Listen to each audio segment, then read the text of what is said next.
Hello everyone. नमस्कार प्यारे बच्चों, मेरा नाम आशीष राजबंधु है और आज हम बड़े एक इस प्रश्न पर को सॉर्ट आउट करने की कोशिश करते हैं कि सर हम जो देखते हैं कि एलएलबी के जो बच्चे हैं बहुत मोटी मोटी किताबें अपने पास रखते हैं। तो जब एलएलबी की में इतनी मोटी मोटी किताबें पढ़ना होता है तो सर फिर व्हाट अबाउट द जुडिशरी कि जुडिशरी में क्या करना होगा। जुडिशरी में तो बहुत मोटी मोटी किताबें पढ़नी पड़ती होंगी सर, क्या ऐसा है? तो देखो ये एक मिथ है। नंबर वन, मोटी किताबें पढ़नी है आपको अपने एलएलबी के सिलेबस में ड्यूरिंग योर एलएलबी डेज। ठीक है, when you are becoming a lawyer तब आपको पढ़नी है।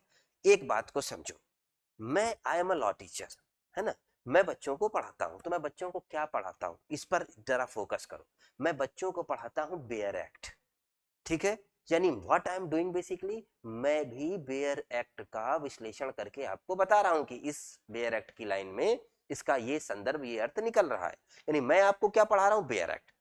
अगर आपको इस डाउट को क्लियर करना है कि जुडिशरी में क्या मोटी किताबें पढ़नी जरूरी हैं, तो प्यारे बच्चों इसका डाउट दूर हो जाएगा आपको बुक देख के। जो मोटी मोटी बुक्स आप देखते हो उनको एक बार पिक करो और फिर देखो उसमें लिखा क्या है। वो बुक और कुछ नहीं, that is merely explanation interpretation of the bare act ही होता है। यानी कि उन मोटी मोटी किताबों में भी आपको और कुछ नहीं, धाराओं को ही एक्सप्लेन किया गया रहता है। और मैं एज अ टीचर मैं क्या करता हूं, मैं भी अपनी क्लास में धाराओं को ही एक्सप्लेन करता हूं। ठीक है, तो मैं भी धाराओं को एक्सप्लेन करता हूं जुडिशरी की क्लास के लिए। मोटी मोटी बुक्स में भी धाराओं को एक्सप्लेन किया गया है। तो किसको किया गया है, धाराओं को। धाराएं कहां मिलेंगी, बेयर एक्ट में। धाराएं कहां मिलेंगी, बेयर एक्ट में। तो अब एक बात को समझो, अगर आपकी तैयारी इनिशियल स्टेज में है और आप कहीं कोई कोचिंग ट्यूशन नहीं ले रहे हैं तो आप उन बुक्स को रखिए अपने डाउट्स को क्लियर करने के लिए।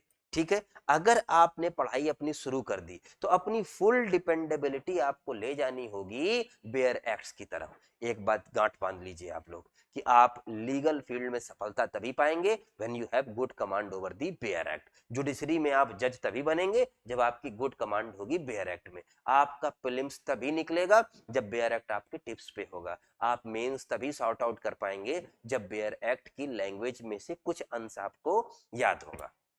बिना इसके पॉसिबिलिटी नहीं है। तो सर एक लाइन में जवाब दीजिए, क्या मोटी बुक्स पढ़ना जरूरी है या मोटी बुक्स पढ़ना जरूरी नहीं है? मैंने कहा these are only the reference book. अगर आपको कहीं डाउट होता है, कहीं दिक्कत होती है तो उन बुक्स के माध्यम से आप अपने शंका का समाधान कर सकते हैं। हाँ, एलएलबी बुक्स हमेशा खरीदनी चाहिए, बुक्स सबसे अच्छी दोस्त होती हैं, लेकिन ड्यूरिंग योर एलएलबी डेज आपको पूरा फोकस बेयर एक्ट पे और लीडिंग केस लॉस पर, उनके संयोजन के साथ आंसर राइटिंग पर करना होगा।